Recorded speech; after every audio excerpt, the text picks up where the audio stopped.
તામ્રપર્ણી નદીના કિનારે જ્યાં આપ છોકરના વૃક્ષ નીચે બિરાજ્યા હતા, ત્યાંનો રાજા બીમાર હતો. સારા થવાનો કોઈ ઉપાય જડતો ન હતો. કોઈકે ઉપાય બતાવ્યો હતો કે પોતાના જેટલા વજનની સોનાના પુતળાનું દાન કરે તો આપવાવાળો સારો થઈ જશે અને લેવાવાળો મરી જશે. તે પુત્રનું દાન લેવા જ્યારે કોઈ તૈયાર નહોતું, ત્યારે શ્રી મહાપ્રભુજીએ તે દાન લેવાની હા પાડી. આવી પરિસ્થિતિમાં આવું હીન અયોગ્ય દાન લેવાની કેમ હા પાડી? તો કહે છે કે નિયમ એ છે કે જ્યારે કોઈને રાજા બનાવીને રાજસિંહાસન સોંપવામાં આવે છે, ત્યારે તે રાજામાં વેદ અને ભગવત શક્તિઓનું આવાહન કરીને સ્થાપન કરે છે. ત્યારે તે રાજ દિવ્ય રૂપ બને છે અને તે રાજાને તલવાર વગેરે શસ્ત્રો આપવામાં આવે છે. એ શસ્ત્રોની દેવ પ્રમુખની અવધારણા અનુષ્ઠાન વિધિથી સિદ્ધ કરવામાં આવે છે. ત્યારે તે રાજા ધર્મની રક્ષા કરવાનો અધિકારી બને છે. એટલા માટે વિભૂતિ યોગમાં મનુષ્યોમાં રાજા મારું સ્વરૂપ છે એવું ભગવત વાક્ય છે. શ્રી મહાપ્રભુજીએ ઈશ્વર, વેદ અને દેવ ધર્મની રક્ષા માટે આ દાન લીધું અને હજારો બ્રાહ્મણોને તેના હજારો ટુકડા કરીને આપી દીધા.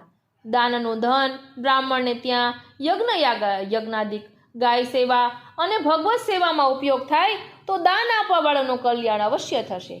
એટલા માટે પુષ્ટિ માર્ગમાં આચાર્ય ઉપરાંત ગાય અને શ્રી ઠાકોરજીને ધન સોંપવાની પરંપરા છે. છતાં પણ જો આ દાન આપવાવાળાનું ક્યારેય પણ અહિત થાય તો સ્વયં પ્રભુ તેનો ક્યારેય ને ક્યારેય ઉદ્ધાર કરે જ છે.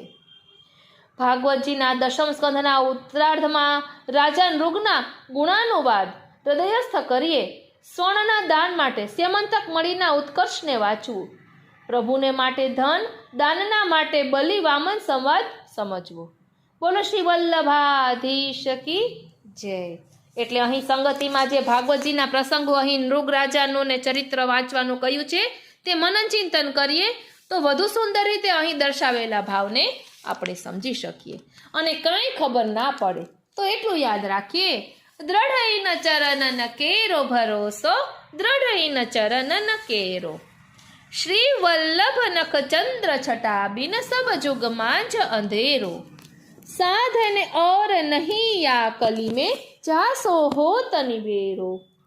सूर कहा कहे दिविध आंधरो, बीना मोल को चेरो. દ્રઢઈન ચરણન કેરો ભરોસો, દ્રઢઈન ચરણન કેરો.